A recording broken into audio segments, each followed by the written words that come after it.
స్వరూప్ నకారా ప్రణామాలు నీకివే ప్రాణబంధువా పెన్షనర్ల ఆత్మీయ ప్రేమ సింధువా ప్రణామాలు నీకివే ప్రాణబంధువా పెన్షనర్ల ఆత్మీయ ప్రేమ సింధువా నకారా ఓ నకారా శ్రీధర్మ స్వరూప్ నకారా విశ్రాంతోజోగుల హృదయాలలో ధృవతారవై విశ్రాంతోజోగుల హృదయాలలో ధృవతారవై మా వృద్ధుల పెదవులపై చిరునవ్వుల సితారా నకారా ఓ నకారా శ్రీధర్మ స్వరూప్ నకారా విశ్రాంతోద్యోగికి వార్ధక్యం భూతమై ఆర్థిక ఇబ్బందులతో అనునిత్యం సతమతమై విశ్రాంతోద్యోగికి వార్ధక్యం భూతమై ఆర్థిక ఇబ్బందులతో అనునిత్యం సతమతమై దిక్కుతోచని దుర్భర దీన స్థితి గమనించి దిక్కుతోచని దుర్భర దీన స్థితి గమనించి పెన్షన్ కోసం కోర్టున పోరాటం సల్పినావు ప్రణామాలు నీకివే. దానివల్ల రాబోయే ముప్పు ఎంతో చెప్పలేదు. ఎందుకంటే అది కనుక ఇంప్లిమెంట్ అయితే ప్రస్తుతం 65 లక్షల మంది సెంట్రల్ గవర్నమెంట్ పెన్షనర్స్, అలాగే ఒక 50 లక్షల మంది పెన్షనర్స్ చేయగలిగేది చాలా దారుణం.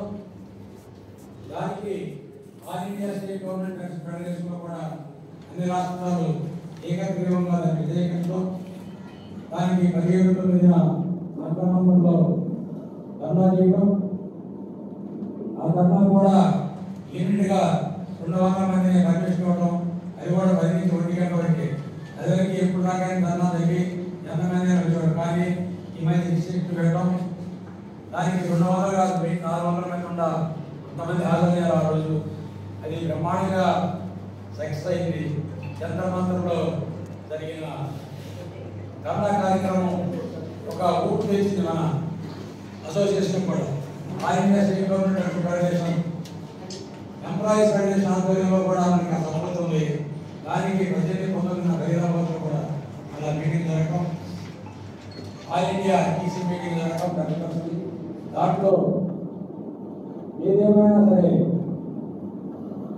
ఈ చట్టాన్ని వ్యతిరేకించాలి అని నిర్ణయం తీసుకోవడం, దాని సందర్భంగానే రేపు 17-12 అంటే మన స్టేట్లో నకలా గారి విజయవంతం ప్లాన్ చేస్తున్నాం. అప్పుడు ఆ మూమెంట్ వచ్చిన తర్వాత దాన్ని బట్టి మళ్ళీ ఫిబ్రవరి 26 ఫిబ్రవరి 22వ తారీఖు 23వ తారీఖులో కురుక్షేత్రంలో హర్యానా కురుక్షేత్రంలో all India state government federation national executive meeting జరగబోతా ఉంది.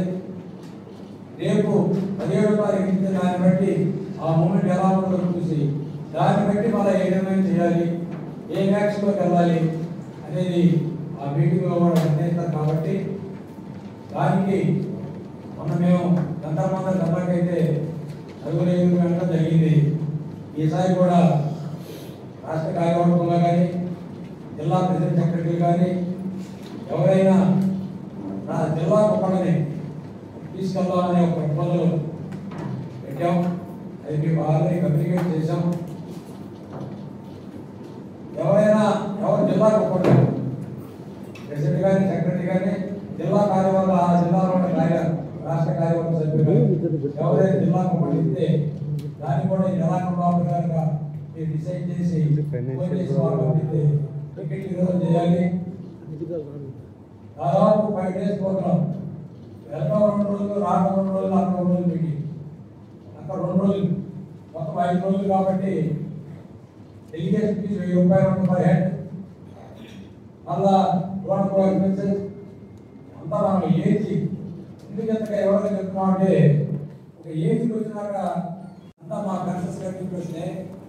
మేము డయాస్ మీద కాలేజీని హెల్ప్ కావాలంటే మా వాళ్ళు ప్రొజెక్ట్ చేసి నేను చెప్పడం. కాబట్టి మన స్టేట్ ఇంప్రెషన్ పోకుండా మనం కాపాడుకుంటా మన జాగ్రత్తలు మనం తీసుకుంటా వెళ్ళాలని వివరంగా చెప్పడం జరుగుతుంది. కాబట్టి మీరు ఆలోచించి ఈ నెలాఖరు లోపల జిల్లా మొక్కలు జిల్లా ఒకళ్ళు ఎవరైనా పేర్లు తీసుకెళ్ళడానికి రెడీ ఉంటే వాళ్ళకి దృష్టి కల్పించాలి, వాళ్ళు కూడా అరేంజ్మెంట్ చూసుకోవాలి. కాబట్టి ఇవన్నీ కొంచెం మనసులో పెట్టుకొని చేయాలని కోరుతున్నాం. ప్రతి ఒక్కళ్ళు గవర్నమెంట్ దగ్గరికి వెళ్ళి ప్రతి డిమాండ్ అడగలేదు కాబట్టి సంఘం ఏర్పడుతుంది. ఆ తాలూకా లెవెల్లో అట్లా జిల్లాలో అలా స్టేట్లో మన సంఘాలు నడుపుకొని మనం రిప్రజెంట్ చేసి మనం ఏం గవర్నమెంట్ అడిగాం, గవర్నమెంట్ మనం చేస్తూ ఉంది, అవన్నీ మన మ్యాగజైన్ ద్వారా మనం తెలియపరుస్తున్నాం. కాబట్టి మీరంతా కూడా సహకరించి మ్యాగజైన్ కూడా ఇంప్రూవ్ చేసుకుంటే దానికి అయ్యే పేపర్ వాయిస్ అదే మనకి కాబట్టి దాన్ని అలా డెవలప్ చేయాలని కోరుతూ ఇంకా మిగతా విషయాలు ఏమంటే వ్యాస మీద వారి ప్రస్తావన వచ్చింది. వారు retired deputy director of women welfare. వారు మా జిల్లాకి మా జిల్లా సభ్యులు. అలాగే ఆ తరువాత మా జిల్లా నుంచి గుంటూరుకు వచ్చి గుంటూరులో సెటిల్ అయినటువంటి వారు సభ్యులు. వారు మా రెండు జిల్లా సంఘాలకు కూడా ఎనలేని సేవలు అందించారు. ప్రధానంగా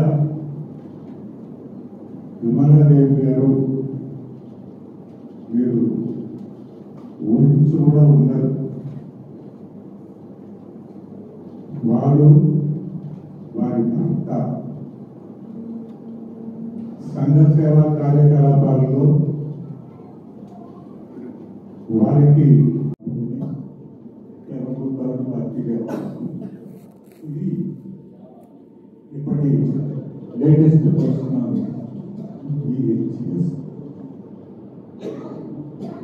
సరే మనం అందరం చూసాం. దీపావళి, దసరా, 3వ తారీఖు క్యాబినెట్, 10వ తారీఖు క్యాబినెట్, 12వ తారీఖు క్యాబినెట్. ఈ క్యాబినెట్లో ఒకరికి 2 డిఏలు కూడా రావచ్చు, ఈఆర్సీ రావచ్చు, పత్రికలు కూడా రాసినాయి. మనం ఎంతో యాంగ్జైటీతో మనం కూడా ఏదో చూసాం. సరే ఇవన్నీ కాదంటారు మీరు అలాగనుకోండి, ఇవన్నీ కాదు మా ధోరణి ఏదో మేము పాటిస్తాం విద్యుత్ ప్రభుత్వం. వాటి మీద ఎటువంటి నిర్ణయాలు తీసుకోకుండా మరి సడన్ గా ముఖ్యమంత్రి గారు ప్రకటన చేయడం. సరే క్యాబినెట్ సబ్ కమిటీని దాన్ని వేయటం, క్యాబినెట్ సబ్ కమిటీతో మీరు ముందు మాట్లాడండి అని చెప్పడం. ఆ సబ్ కమిటీ వాళ్ళు పొద్దు నుంచి సాయంత్రం వరకు మనకి బొమ్మలు టీవీ స్క్రీన్లో వాళ్ళు చేస్తున్న కార్యకలాపాలు, వాళ్ళు మనం చేస్తున్న ప్రయోజనాలు ఇవన్నీ కూడా టీవీ స్క్రీన్లో మనం వాళ్ళందరికీ చెప్పి ఈ ఒక నిర్ణయం నేను చూసుకుంటాం, మేము మాట్లాడుకుందాం అని చెప్పి ఇప్పుడు మన వాళ్ళందరూ ఈ 15 సంఘాలు జేఏసీ తరఫున అలాగే మన పెన్షన్స్ అసోసియేషన్ తరఫున ఈ మన సంఘాలైన వారి డిమాండ్స్ చెప్పారు. వీటన్నిటి మీద సరే ఫైనల్ గా నేను తెలుస్తాను, సాయంత్రం నేను వచ్చి మాట్లాడతాను, మీరు మంత్రులు అందరూ కలిసి రండి చెప్పి ముఖ్యమంత్రి గారు చెప్పారు. సరే ఇవన్నీ సాయంత్రం వరకు వీళ్ళ దగ్గర ఉండి అక్కడి నుంచి మళ్ళీ ముఖ్యమంత్రి గారి దగ్గరికి వెళ్ళడం, ఆయన ఫైనల్ గా ఒక నిర్ణయం తీసుకుని నిజమే మీరు చాలా ఇబ్బందులు పడ్డారు, మీకు ఇవ్వాల్సింది ఉన్నది, అయినా కూడా నేను ఒక డిఏ ఇస్తాను అని చెప్పినప్పుడు వీళ్ళందరూ ఆశ్చర్యపోయారు. That is not his expected only issue. They have never expected it from the mouth of the chief minister. ఇది సరే ఆయన తర్వాత కనీసం పిఎల్సి అనౌన్స్ చేస్తారు అని ఎక్స్పెక్ట్ చేశారు. దాదాపు అందరూ ఎక్స్పెక్ట్ చేశారు పిఎల్సి అనౌన్స్ చేస్తారు. పిఆర్సీ వల్ల ఇప్పుడు ఇమీడియట్గా ప్రభుత్వాలు నయా పైసా ఖర్చు ఉండదు. పిఆర్సీ అనౌన్స్ చేస్తారు, ఆయన 6 నెలలు 9 నెలలు ఏడాది టైం తీసుకుంటాడు. అది ఆ తర్వాత దాని ఇంప్లిమెంటేషన్ డేటు ఫార్మాలిటీస్ అవన్నీ తర్వాత ఉంటాయి. కనీసం అది కూడా లేకుండా ఆ రోజు సమావేశం ముగిసి మనం ఎక్స్పెక్ట్ చేసింది చాలా. ఇది 1/7/23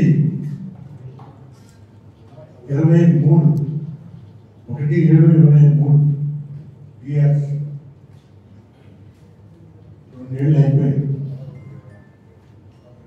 ఇంతవరకు పిఆర్సీ లేదు, ఇంటీరియర్ రిలీఫ్ లేదు.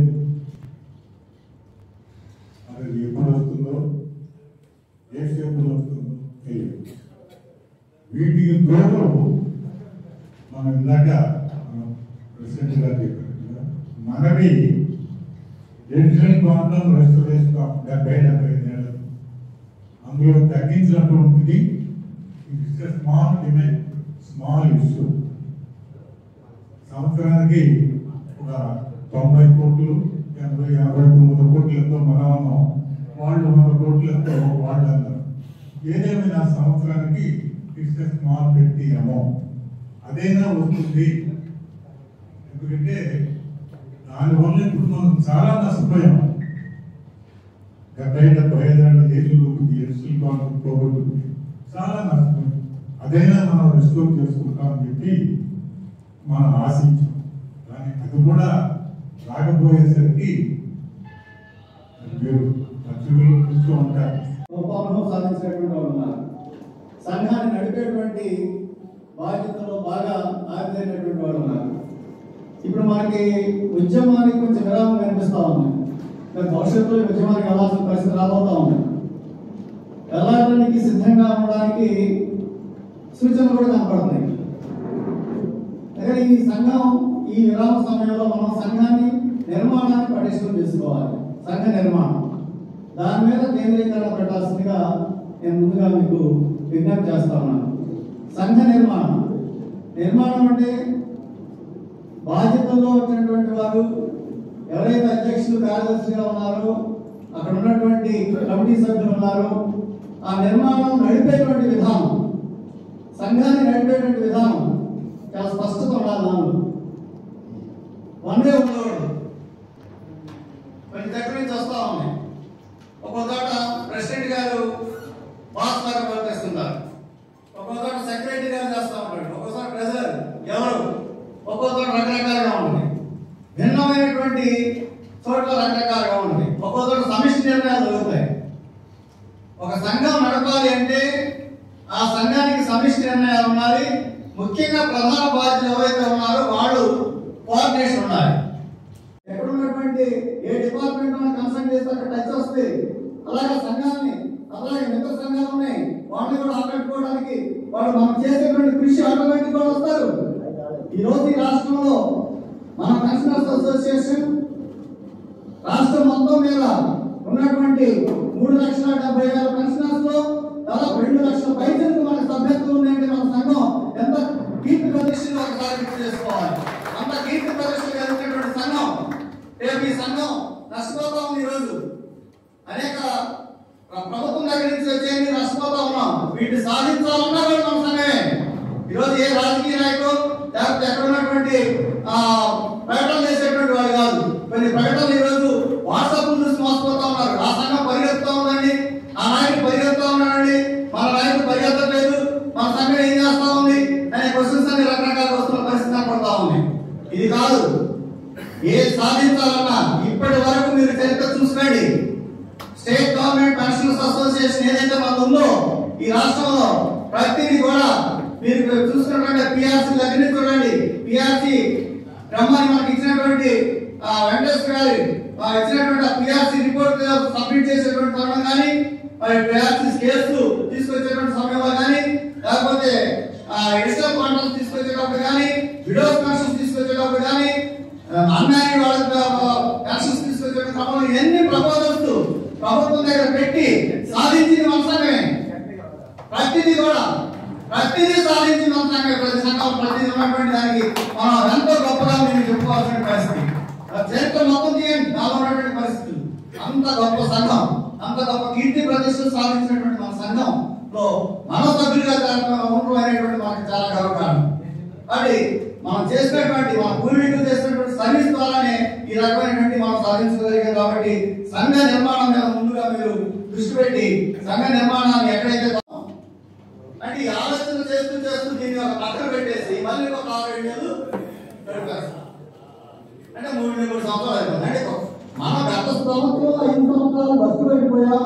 ఎక్కడ ఏ హాస్పిటల్లో కూడా వైద్యులు రాక ఇబ్బంది పడిపోయారు, నష్టపోయామని చెప్పి కొత్త ప్రభుత్వాన్ని ఆశిస్తే ఈ కొత్త ప్రభుత్వం వచ్చి ఇప్పటి వరకు శాస్త్రం ఆలోచిస్తా ఉంటే ఇంతకాలం చేయకుండా ఇప్పుడు బాంబు వేసి మన మీటింగ్ లో మేము పోయినప్పుడు అడిగితే మేము ఒక ఇన్సూరెన్స్ తో టైప్ అవుతాము, కొన్ని కంపెనీలు పిలిచాము, వాటిలో 3 కంపెనీలు ఫైనల్ అయ్యి వాటిలో ఒకటి ఫైనల్ చేసి దాని మీద గైడెన్స్ అనేది తయారు చేసి కమిటీ చేసాము. ఆ కమిటీ రిపోర్ట్ వచ్చిన తర్వాత అన్ని కలిసి మేము ఇన్సూరెన్స్ అంటే అప్పుడు దాకా అడగబాకండి అప్పుడు దాకా దాని జోలికి మీరు వెళ్ళొద్దు అని అంటే అప్పుడు దాకా ప్లేస్ పరిస్థితి వేస్ట్ ఇలా ఉంది. ఇక మెడికల్ రియంబర్స్మెంట్ చూడండి, మెడికల్ రియంబర్స్మెంట్ పరిస్థితి మరీ దారుణం. దాదాపు 1 సంవత్సరం నుంచి అసలు లేదు. మీరు ఏ బిల్లు పెట్టినా ఎక్కడున్నాయంటే డాక్టర్స్ లెవెల్. మీ బిల్లు ఎక్కడ ఉంది? డాక్టర్స్ లెవెల్లో ఉంది. అది తప్పితే అక్కడ ఏం జరుగుతుంది దాన్ని పరిశీలి చేయాలి అంటే ఇప్పుడు మేము ఒక హాస్పిటల్ డాక్టర్ గారు కూడా కన్సల్ట్ చేశారు.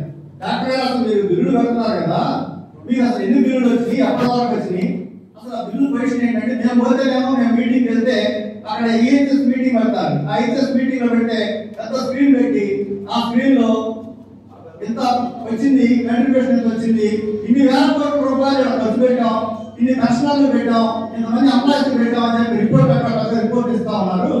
ఏంటంటే అడిగితే కాస్త గవర్నమెంట్ ఏం చేస్తుందంటే మాకు కూడా కొన్ని రకాలు ఉన్నాయండి, bill payment doctors level, bill payment trust level అని 4 స్టెప్లు ఉంటాయి. మాకు మీకు 1 స్టెప్ లో మొత్తం చూపిస్తున్నాడు, మాకు పేమెంట్ వచ్చింది చూపించట్లేదు. మీకు నెట్ అక్కడ పైన కంట్రిబ్యూషన్ మొత్తం చూపించేది ఒక లెవెల్కి ఏదైతే వెళ్తుందో ఆ లెవెల్లో ఇచ్చేసినట్టు చూపిస్తున్నారు. ఇదండి జరుగుతుంది. 4 స్టెప్స్ ఉన్నాయండి, సిటిడి, సిపిడి అని 4 రకాలు ఉన్నాయి. ఆ స్టెప్స్ వారికి వెళ్ళాలి. ఆ స్టెప్స్ వారికి వెళ్ళే దానిలో ప్రథమ స్టెప్ దగ్గర ఏ అయితే బిల్స్ వచ్చి ఉన్నాయో అవి మొత్తం చేసినట్టుగా గవర్నమెంట్ చూపిస్తుందండి. ఇది పరిస్థితి అని చెప్పారు. మొత్తం పాత చిట్టా పట్టుకొని పోతాం.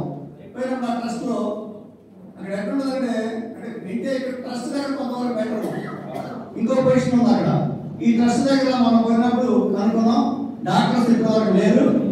ఇప్పుడు మొన్న ఈ మధ్యనే ఒక 2 days 3 days బ్యాక్ లో ఒక 10 మంది డాక్టర్లు జాయిన్ అయ్యారు. ఆ 10 మంది డాక్టర్లు కుస్తీ పడుతున్నారు. కుస్తీ పట్టి ఒక నెల లోపల, ఒక నెల 2 నెలల లోపల మొత్తం ఉన్న బిల్స్ అన్ని క్లియర్ చేయాలని చెప్పేటువంటి ఒక టార్గెట్ పెట్టారు వాళ్ళకి.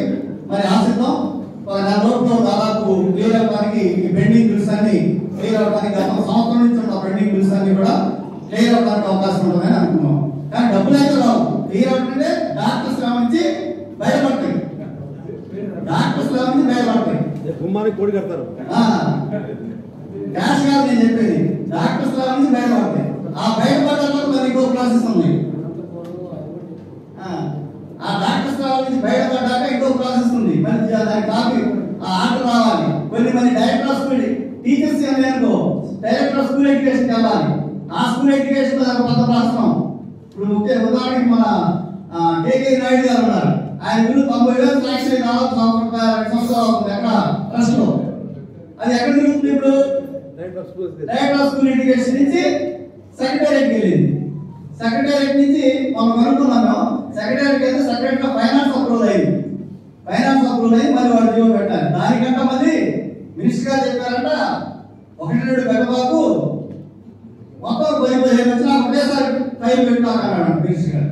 అందులో నేను పెట్టుకొని కూర్చున్నారు. ఫైనాన్స్ శాంక్షన్ అయిన బిల్లుని ఆడ పెట్టుకొని కూర్చున్నాడు.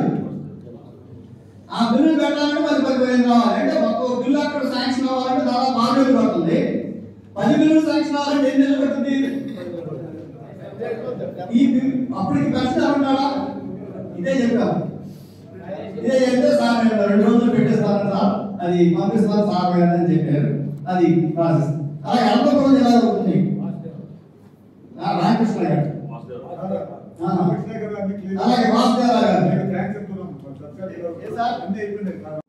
బాగా పెండింగ్ పడి ఉన్నాయి. అసలు నాకు అమ్మాయి ఫోన్ చేస్తాడండి, అమ్మాయికి అమ్మాయి వాళ్ళ నాన్నగారు ఏం చేశారంటే ఈ గవర్నమెంట్ వచ్చి కొత్తలో గ్రాడ్యుయేట్లు కమ్యూనికేషన్ కట్టకడక పడ్డాయి. ఫస్ట్ లో గుర్తాను మీకు, ఫస్ట్ లో కట్టక పడిపోయి అన్ని పడుతునేసరికి వాళ్ళ నాన్నగారు అమ్మాయి పెళ్లి చేయలేక పరిస్థితుల్లో వారంటీ పెట్టేసుకున్నాడు. ఈ డబ్బులన్నీ వచ్చేస్తే రాగానే అమ్మాయి పెళ్లి చేశారు. ఆయన పెట్టి రిటైర్మెంట్ పెట్టి ఆయన అప్రూవల్ అయ్యి క్లియర్ అయినప్పటికి ఆగిపోయింది, గ్రాడ్యుయేట్ ఆగిపోయింది. గ్రాడ్యుయేట్ ఆగిపోయేటప్పటికి ఇక అమ్మాయి అప్పటి నుంచి సార్ మా బిఎఫ్ ఎప్పుడు వస్తుందండి, మా గ్రాడ్యుయేట్ ఎప్పుడు వస్తుందండి ఫోన్ చేసి అది అయితేనే అమ్మాయి పెళ్ళాడు. ఇలాంటి ఇబ్బందులు రిటైర్ అయినటువంటి వాళ్ళకి అందరూ గొప్పగా ఉంటారు. చాలా మంది ఎంప్లాయీస్ అంటే రిటైర్ అయిన తర్వాత ఆ వచ్చే కొద్ది డబ్బులతోటి ఏదో ఒక ఆశ, డెవలప్మెంట్ చేయాలనో, చదువులు పెట్టుకోవాలనో, చిన్న ఇల్లు పెట్టుకోవాలనో, చిన్న స్థలం పెట్టుకోవాలనో, అమ్మాయిలు చేసుకోవాలనో, డెవలప్ చేయాలనో ఏదో ఒక ఆశతో మనం ఉద్యోగం చేస్తాం. 35 సంవత్సరాలు 36 సంవత్సరాలు ఉద్యోగం చేసి ఆ వచ్చేటువంటి చిన్న ప్రతి నెల వచ్చేటువంటి జీవనమో మన ఖర్చులు సరిపోతా ఉన్నాయి.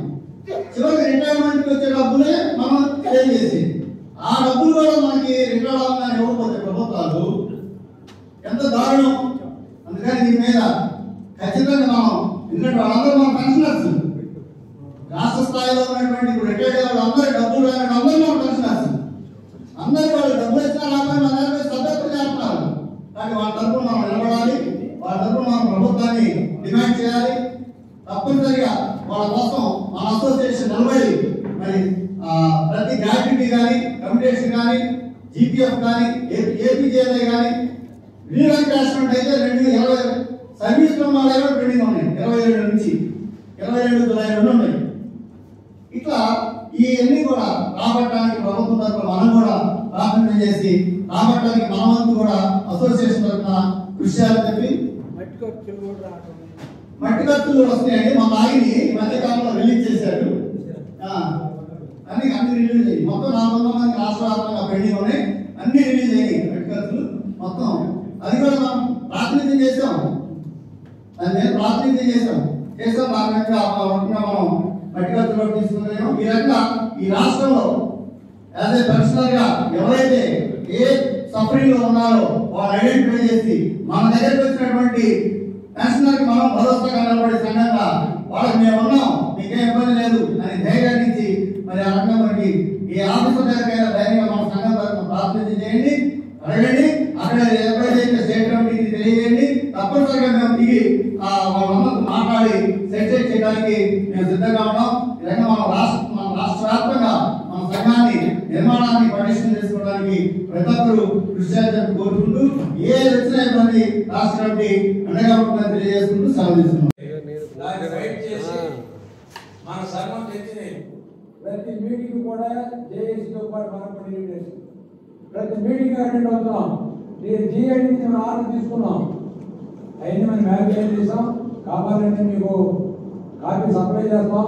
కాబట్టి రికగ్నైజేషన్ లేని పరిస్థితుల్లో కూడా స్పెషల్ మీటింగ్ గా జాయింట్ షాప్ మీటింగ్ కానీ, సీఎం మీటింగ్ కానీ, ఏ గ్రూప్ ఆఫ్ మినిస్టర్ మీటింగ్ కానీ మన అసోసియేషన్ పిలవడం, మన అసోసియేషన్ నేమ్ ప్లేట్ కూడా వెనకాల పెడతారు. ఇవాళ ప్రెసిడెంట్ ఎవరు ఏమన్నా చుట్టుపక్కల రావచ్చు, కానీ సంఘం అనేది మాత్రం గుర్తింపు ఉంటుంది. హెచ్ఈపీ ఏపీ గుర్తు పెట్టుకోండి. యూటీఎఫ్ ఏపీటీఎఫ్ లాగా ఎలా అయిందో మనకు కూడా హెచ్ఈపీ ఏపీ జనంలోకి వెళ్ళాలి. మామూలుగా ఉద్యోగ సంఘాలు కానీ, ఉపాధ్యాయ సంఘాలు కానీ అనేక సంఘాలు ఉండొచ్చు, డిపార్ట్మెంట్ సంఘాలు ఉండొచ్చు, అలాగే టీచర్స్ 5 రకాల సంఘాలు ఉన్నాయి. ఈ రిటైర్ అయిన తర్వాత మనం ఒకటే సంఘం, పెన్షన్ సంఘం, అది రాష్ట్ర ప్రభుత్వ పెన్షన్ సంఘం. కాబట్టి మిత్రులారా ఇదంతా గుర్తుపెట్టుకొని ఇందాక హిమాలయ గారి గురించి చెప్పినప్పుడు 2 కండిషన్స్ ఉన్నాయి.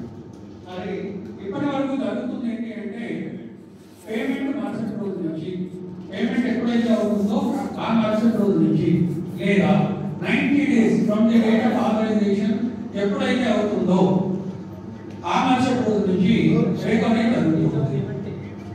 అయితే జీవో నంబర్ 44 అని 1990లో వచ్చింది సార్, అది కూడా పంపారు. దాంట్లో ఏముంది అంటే ఎవరికైనా communication payment if it is simultaneous with pension payment వారికి 15 years from the date of retirement కావాలి, not from the date of payment. 15 years from the date of retirement కావాలి. రెండో కండిషన్ ఏంటంటే if it is paid later, అంటే simultaneous pension కాకుండా if it is paid later అప్పుడు 15 years from the date of payment. Landless అది what is simultaneous with pension. What is simultaneous with pension అనే దానికి ఏది క్లారిఫికేషన్ ఇచ్చాడు. Retire అయినటువంటి మరుసటి నెలలో కానీ చెల్లించినట్టయితే దాన్ని సైమల్టేనియస్ విత్ పెన్షన్ గా ట్రీట్ చేసి వారికి 15 years from the date of retirement restore కావాలి 15 years తర్వాత. అయితే ఈ పోర్షన్ అనేది from the date 15 years from the date of retirement restore చేయడం అనేది సిఎఫ్ఎంఎస్ సాఫ్ట్వేర్ లో లేదు. ఎంప్లాయీస్ పనిచేసే ఎంప్లాయీస్ సర్వీస్ లో పనిచేసే ఎంప్లాయీస్ కరెక్ట్ చేయడానికి లేదు. సో ఆ రెండో పోర్షన్ ని 15 years from the date of retirement ని మీరు సాఫ్ట్వేర్ లో ఏర్పాటు చేసి కరెక్షన్ ఇవ్వండి అని చెప్పేసి జనరల్ గా చెప్పారు. నా కేసు దాంట్లోకి వచ్చినప్పుడు కూడా అది రిఫర్ చేయకుండా ఎగ్జాంపుల్ గానే పెట్టాను. బట్ రెండు కండిషన్స్ సిస్టమ్ లో ఉండాలి.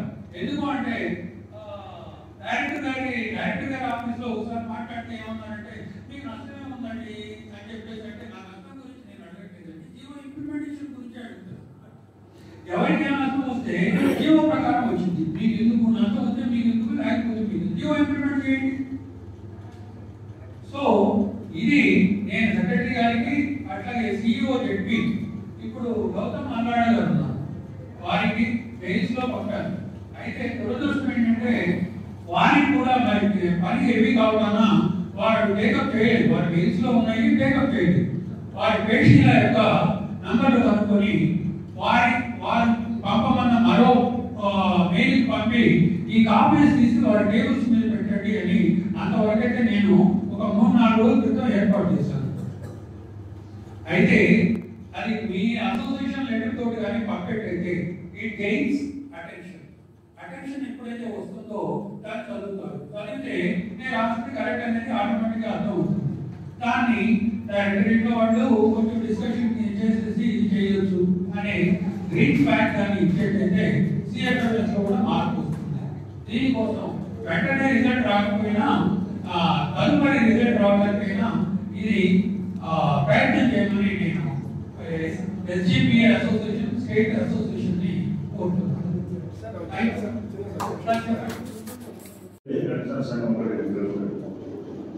నేను వాళ్ళు ఏం చెప్తున్నానంటే ఈరోజు అన్ని జిల్లాలలో అన్ని తాలూకాలో మన సంఘాలు బాగా పనిచేస్తాయి. రెగ్యులర్ గా మనము ఎగ్జిక్యూటివ్ మీటింగ్స్ ఈసీబీ కండక్ట్ చేస్తున్నాం రాష్ట్రంలో కానీ జిల్లాలో కానీ. ఎన్నికలు సజావుగా 3 రోజులు జరుపుకుంటున్నాం. జనుల పార్టీ కూడా ఎవరి జరుపుకుంటున్నాం. డిసెంబర్ 17 మనం రకాల గుర్తు చేసుకుంటూ మనం ఆ రోజు కూడా ఉంటాం. ఇటువంటిది ఎక్కడ ఏ సంఘంలో కూడా ఈ రోజు జరగదు, ఎక్కడ కూడా ఏ స్టేట్ కూడా లేదు. కాకపోతే ఏమంటే మనం వయసు అనే ఒక అపవాదం తగ్గితే మన సంఘంలో ఉన్నంత మంది అనుభవములు మేధావులు ఏ సంఘంలో కూడా లేదు. కాకపోతే నడక నిలిచిపోయింది కానీ మిగతా అలవాటు బాగా పనిచేస్తాడు. అందువల్ల ఎన్నుకుంటున్నాం తప్పితే ఈరోజు మనం ఒక గణాదేశం చూడలేకపోవడం మనం ఊరిపై ఆధారపడలేదు. మనం ప్రశంస చేశాం, బ్రహ్మాండంగా జరుగుతున్నాం ప్రతి జిల్లాలో కూడా. మరి ఏం చెప్తున్నారంటే ఈరోజు మనకు భయపడడం పని లేదు. ఈరోజు సర్వీస్ సంఘాలన్నీ కూడా ఆధిపత్య కోరులో చిన్న బట్టి వారు ప్రభుత్వానికి దొరుకుతాయి. వాళ్ళ ద్వారా మనం ఈరోజు సపరేట్ మనం తగ్గితే మనకంటూ సత్తా ఉంది. మనకి ఈరోజు 70-75 వరకు కూడా బాగుండే వాళ్ళు పిలిపిస్తే తెలుపుతున్నారు. కొంతమంది 60 ఏళ్ళు కూడా కట్టుకున్న మన్నాను 60 ఏళ్ళు కూడా పెంచారు వాళ్ళు కూడా రిటైర్ అయిన తర్వాత 62 సంవత్సరాలు పెద్దపడి దాని వాళ్ళు కూడా 80 ఏళ్ళ వరకు కూడా సత్తా కలిగి ఏదో పిలిపిస్తే రావడానికి కూడా సిద్ధపడుతున్నారు. కాబట్టి మనము భయపడాల్సిన పాట ఎవరో మన గురించి చేస్తారు, వారిలో మనం పొలమైన అవసరం కూడా మనకు లేదు. వాళ్ళు సర్వీస్ సంఘాన్ని చిన్నప్పుడు నేను చెప్పాను అన్ని మొత్తం ఓరు సంఘం పెట్టుకుని ఈరోజు భార్య పడిపోయినాయి. మనం వాళ్ళు పట్టుకొని మనకు దెబ్బతవుతుందండి. కాబట్టి వాళ్ళు మొదలు ఇప్పుడు ట్యాక్స్ యాక్ట్ సభ్యత్వం లేకపోయినా కూడా మనకంటూ ఒక అవకాశం ఇచ్చారు పోవడానికి రావడానికి. కాబట్టి నేనేం చెప్తున్నానంటే ఉద్యోగస్తుల వాళ్ళ విషయాలు పక్కన పెడితే పెన్షనర్స్ మాత్రమే నిలబడేది. మనం సాధించుకోవడం ముఖ్యంగా మనకు రావాల్సిన బదాయిలు నిలబడడానికి ప్రభుత్వానికి అధికారం లేదు. ఎందుకంటే మనకు ఖచ్చితంగా క్యాష్ ఇవ్వాల్సిందే. ఎందుకంటే మనకు లేదు, మనకేనే జీపీఎఫ్ కానీ అది కానీ ఇవి కానీ దాంట్లో మాత్రం లేదు. కాబట్టి మనకు రావాల్సిన ర్యాంకులు మాత్రం ఖచ్చితంగా మనం క్యాష్ రూపాయలే మనం సాధించుకోవాలి. మనమే తర్వాత ఈ కరువు తగ్గమైన వాళ్ళ కోసం పనిపోతుంది, టీఆర్సీ వాళ్ళ కోసం పనిపోతుంది. దీనివల్ల మనం పెద్ద పోరాటం చేసిన అవసరం లేదు. మరి మనకు గత ప్రభుత్వంలో కొంత అన్యాయం జరిగింది, వాటిని మనం రెస్టోర్ చేసుకోలేదు. ఇదే ముఖ్యమంత్రి నారా చంద్రబాబు నాయుడు గారే మనకు 10% 70 ఏళ్లకు ఆ రోజు మిషన్ పంపించారు. దాన్ని మనము సాధించుకున్న విజయాన్ని గత ప్రభుత్వం తగ్గించుకుంటారు. అది ఏమి చేయడము 15-12 చేయడము ఎక్కడ దేశ చరిత్రలో ఉద్యోగులు కానీ పెన్షన్లు కానీ సాధించిన విజయాలను మీకు అవసరం 2% ఎక్కువ